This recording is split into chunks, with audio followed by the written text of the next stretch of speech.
I want to turn this plain basement apartment into a Celestial Wizard's study. A little bit whimsigoth, a little bit Howl's Moving Castle, a little bit dark academia, a little bit fantasy core. But whimsy-maxing? In this economy? You gotta get creative. Let's DIY some whimsical stuff. So, if you missed my last video, you're definitely going to want to go check that out because it's actually part 1 of this series. I'm doing a whole series where I'm building my dream fantasy art / craft / writing studio. Now, like I said, this is a little bit whimsigoth, but also a lot of other things. Personally, I really love moons and lunar imagery, but like sun imagery, not so much. I love the night. That's just who I am. And I want to capture a tiny little sliver of that in my space. So for this video, I'm going to be doing a few upcycles and crafting a few things from scratch, like transforming a thrifted jewelry box and these unwanted frames that my mom gave me, and making a framed velvet 3D art piece. I'm also going to make some little moon trinkets, and I'm making a giant moon out of cardboard. I'm still scarred from the time that paper mache killed my frog son. Not an actual frog, to be clear, a paper mache frog. That's it for the plan. We'll see how much actually gets done. But before we get started, I would love to introduce to you today's sponsor, Craftsy. There is so much I want to create this year. Sewing, crafting, painting, writing, and more.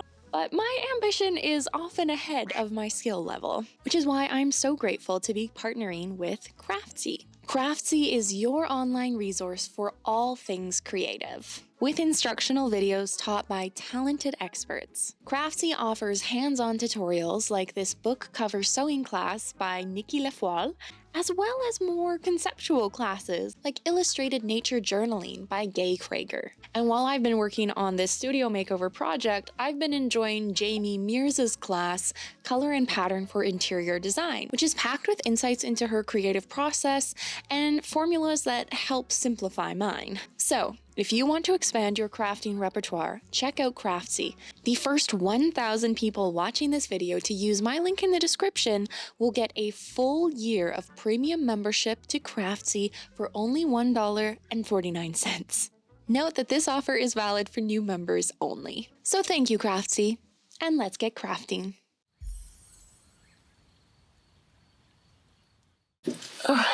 Hello, good morning. Hi, today I'm very excited because I have something to show you.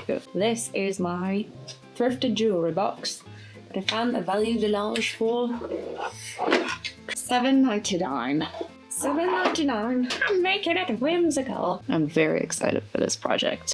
It's also missing a bunch of the hardware, so what I might actually do is possibly maybe try and sculpt knobs out of polymer clay, but I am a little intimidated about that idea. I'm gonna use my furniture paint that matches with these, and then paint some details with acrylic craft paints. The first step is to sand it and clean it. I feel like this is gonna be a long process. So I'm gonna be using this for storing little craft supplies. So it doesn't really need the felt lining on the inside of the tray. Crunch. This is a terrible idea. Okay. I think I get pliers. Oh, that no. The foam is glued to the bottom. This has officially not been great.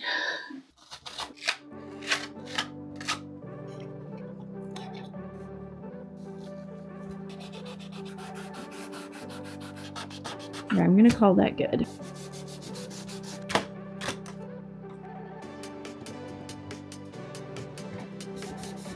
I'm gonna tape up the glass because I learned from last time, don't try and paint around it. Don't do it. It took so long. It is now actually time to start painting, so.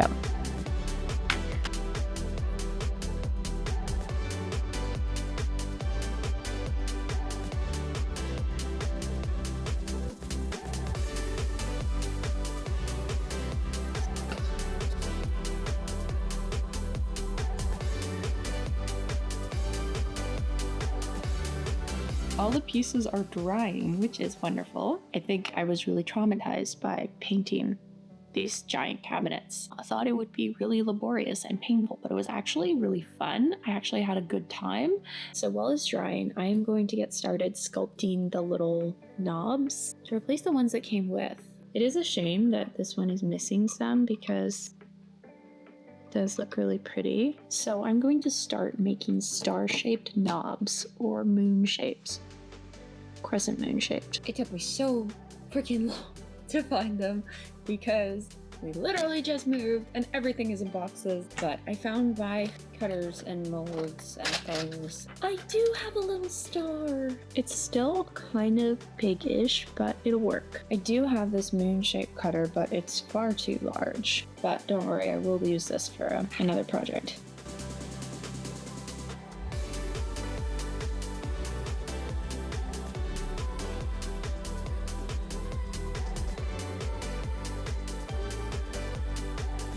Here they are! And if you recall from the beginning, because the insides of these boxes were pretty messy, I decided to cover them with some velvet. I've done these.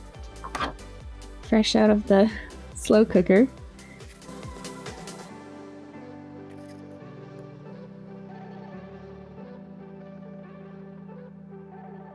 Time to peel.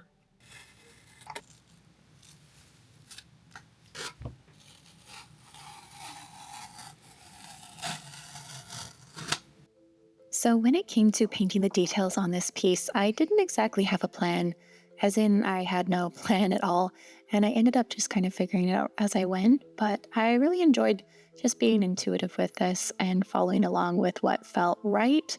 A little bit of gold trim I knew was something that I wanted, so I added that on the boxes and around the edges of the glass. I really like how this turned out, but it was very difficult and nerve-wracking at the time.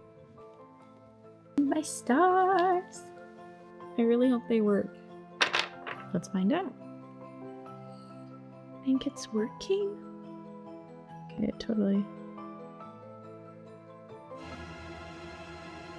I'm gonna try another one because why not? I think this one is good. Actually, I might be able to repair this one. See it? Broke apart. So unfortunately, I did end up breaking several more of the knobs as I tried to screw them in, and I ended up removing all the screws and gluing the knobs back together as best I could, and then just gluing them onto the jewelry box instead of trying to screw them in, and it ended up actually working out fine.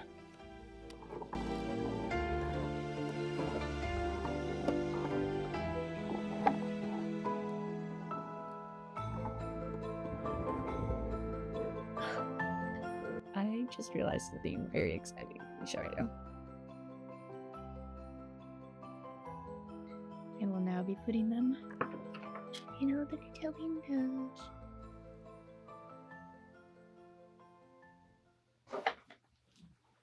It's done.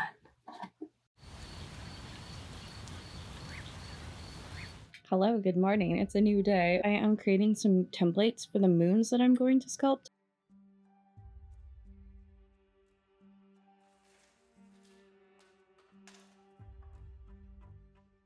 So my first task was sculpting these little moons and stars. I created these paper templates to give me an idea of the form, and then I made the armatures out of aluminum foil. I worked with two different kinds of clays on these. I used some air dry clay for some and porcelain clay for others, but I didn't get the porcelain clay ones on camera. You'll see them later. All right, the first star is done. Let's make a moon.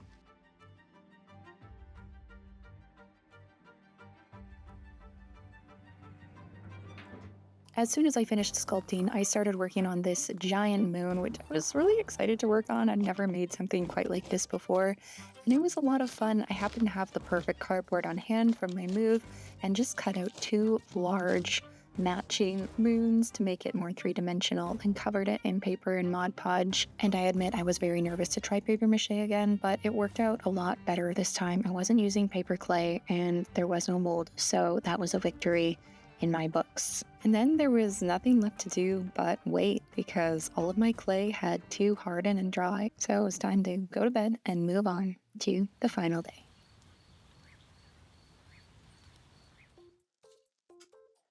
Good morning. Today we are doing the frames. I got these frames from my mom. I thought I would never do anything with them, like they're not really my style. And then I realized that I can do anything I want with them. I can make them my style. So, et voila, a giant box of frames. I'm realizing now that in my head, the frame was actually a lot bigger. I'm questioning everything now. This is not what I was expecting. I had a vision, okay? I was excited. I was gonna paint the cutest, like, folk artsy. I was gonna paint people. I'll be okay. So after a little bit of a minor crash out about the narrowness of the frame prohibiting me from actually doing any of the really cool things that I wanted to do on them, I decided to just make the best of it and customize these frames for the space as best as I could. But unfortunately, the narrowness of the frame wasn't the only problem I had neglected to consider. It's now the afternoon. I have got nothing done this morning because I had to fight with my printer to get it alive and kicking because I have one art print that will work in these frames. One. Okay, this is beautiful. I cannot remember the name of the artist, but I will put it here. But none of the other prints that I ordered for this area are square. To fix that problem, I printed out some public domain art. And look at these guys. And then I got this one too, which is just stars. So I'm gonna make 3 custom frames for those 3 pictures. Let's go. So knowing that I was going to have to get really creative to salvage this mess with the frames, I decided to try painting the mats and adding some little filigree details made from hot glue in my silicone molds and just hot glued them on. I also sculpted some little moons and stars that had been part of my plan all along, and I thought, I would just try and see if it worked. While I'm waiting for the polymer clay to dry, cure in the oven, I am going to paint. Words are hard. I'm tired. I am going to paint these. So I am skipping ahead a little bit here because I had to wait an extra day to paint these porcelain clay versions, but I did want to show you the painting of these because I didn't show you the sculpting. So here it is. They're silver. That's all. Okay. I have my little clay things out of the oven. So I've gone ahead and put the paintings in the frames to see how it all looks together. Okay, here's 1, 2, here is the 3rd one. So I finished those up by adding a few little sculpted details, and while I don't love how these turned out, I'm glad I at least saw it through to the end. Okay, so I'm gonna move on, and I am going to create a little piece of wall art. I had a lot of fun putting this piece of wall art together, but in hindsight, I really wish I had taken my time with it a little bit more. Like, just the velvet cloth alone with this beautiful golden frame is so, so pretty, and I wish I had taken a little more time to really sculpt some detailed, whimsical, celestial pieces, but I just went with the very simple shapes and cut some rings off of some charms to make the pretty little star details. And it might be something that I recreate or just do a second version of in the future. I'm gonna paint this moon! So finally I can stop singing "It's Only a Paper Moon" over and over and over again all day, every day. So I started with a base layer of silver metallic craft paint, and then I went in and dry brushed on some black to add a little bit of dimension and tone, and then I started really adding texture and painting in those craters.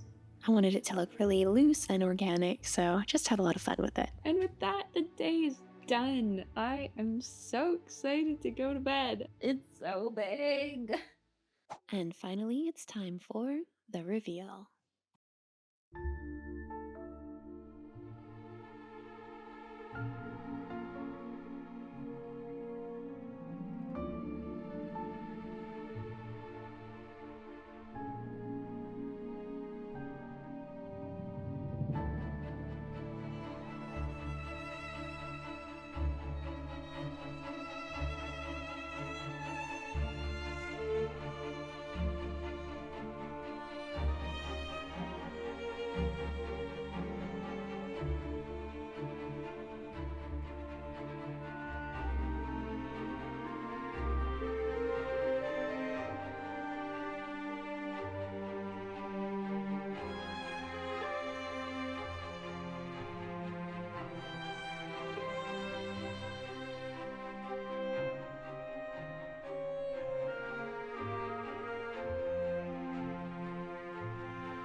And that is the project. I think what's most exciting to me is the fact that I now have this space that I can continue creating things for as I desire. That is so exciting to me, and I'm really, really happy with how the jewelry box turned out. I think that's super cool. I love my moon. I definitely got a little discouraged and struggled with those frames and just didn't get the chance to execute my vision, which was really disappointing, honestly. But you know what? It means I'll get to do it another time, so it's going to happen someday. Just not today. I am also very excited to start working on the finale of this series and the final project, and I'm really excited to see how the whole space comes together. That's going to be so cool. And once this project is finished, I am starting my second project, which will have some trees involved. So if you like trees, you'll want to stick around. Please let me know which of these projects was your favorite, and I would also love to know if there's any celestial decor items you would love to see me create, because I do want to make more things for my space. So thank you for watching. Have a gloriously creative rest of your day, and I will see you in the next video, the grand finale. Bye for now.